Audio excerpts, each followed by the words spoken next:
friends, welcome back to Learn English with Helen. இன்னைக்கு பார்க்க போற 10 sentencesமே உங்களுக்கு யூஸ்ஃபுல்லா இருக்கும். ஸோ நீங்களும் டெய்லி ப்ராக்டிஸ் பண்ணிட்டே இருங்க. உங்களாலையும் இங்கிலீஷை ஃப்ளூயண்டா பேச முடியும். Without delay, let's get started. Let's see the first one. அது கொஞ்சம் விலை அதிகம். அப்படின்னா ஏதாவது நம்ம ஒரு பொருள் வாங்குறப்ப சொல்லுவோம் இல்லையா, இது வந்து ரொம்ப காஸ்ட்லியான ஒரு பொருள், காஸ்ட்லியான திங், ரொம்ப விலை அதிகம்னு சொல்லுவோம் இல்லையா, அதை எப்படி சொல்லலாம்? It is little expensive. It is little expensive. அது ரொம்ப எக்ஸ்பென்சிவ், ரொம்ப காஸ்ட்லி அப்படின்னு அர்த்தம். நெக்ஸ்ட் ஒன், இந்த வேலையை செய்ய அவர் சரியான நபர் அல்ல. இந்த வேலையை வந்து அவரால் செய்ய முடியாது, அவரால் இந்த வேலையை கரெக்டாக செய்ய முடியாது, அவர் வந்து ஒரு சரியான நபர் இல்லை, சரியான பர்சன் இல்லைன்றதை எப்படி சொல்லலாம்? He is not the right person to do this job.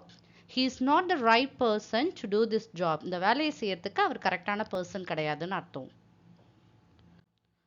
Next one, அவள் மிகவும் ஒல்லியாக இருக்கிறாள், அவள் ரொம்ப ஸ்லிம்மா இருக்கிறான்றதை எப்படி சொல்லலாம்?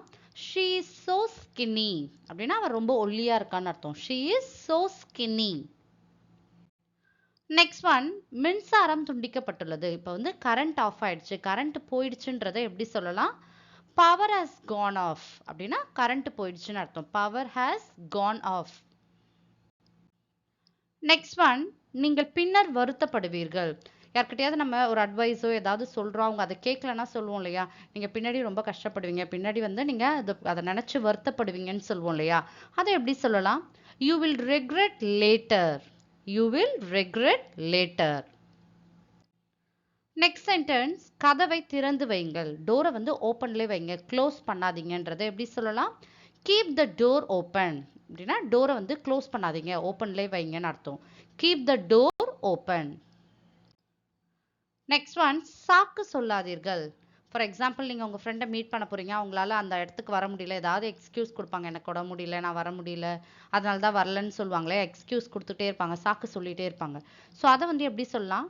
Don't make excuses. அப்படின்னா சாக்கு சொல்லாதீங்க, எக்ஸ்கியூஸ் சொல்லாதீங்கன்னு அர்த்தம். Don't make excuses. Next sentence, அவருக்கு எப்படி காயம் ஏற்பட்டது, அவருக்கு எப்படி அடிபட்டுச்சுன்றதை எப்படி சொல்லலாம்?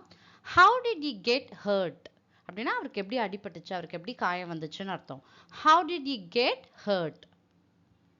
நெக்ஸ்ட் சென்டென்சஸ், அவர் அரிதாகவே அங்கு செல்கிறார். அரிதாகவேனா எப்பாவது தான் அவங்க அந்த இடத்துக்கு போவாங்க, டெய்லியும் போக மாட்டாங்க, அடிக்கடி போக மாட்டாங்க, எப்பயாவது அவங்க போவாங்கன்றதை எப்படி சொல்லலாம்? He hardly goes there. He hardlyனா எப்பயாவது, அரிதாகன்னு அர்த்தம். He hardly goes there. Next sentence, சிறிது நேரம் வெளியே காத்திருங்கள். கொஞ்ச நேரம் வெளியில வெயிட் பண்ணுங்கன்றதை எப்படி சொல்லலாம்? Wait outside for a while. For a வைல்னா கொஞ்ச நேரம்னு அர்த்தம். கொஞ்ச நேரம் வெளியில இருங்கன்னு அர்த்தம். Wait outside for a while. So my dear friends, I hope this video will be useful for you. If you like this video, like and share with your friends and kindly subscribe the channel and keep supporting me. Thank you friends.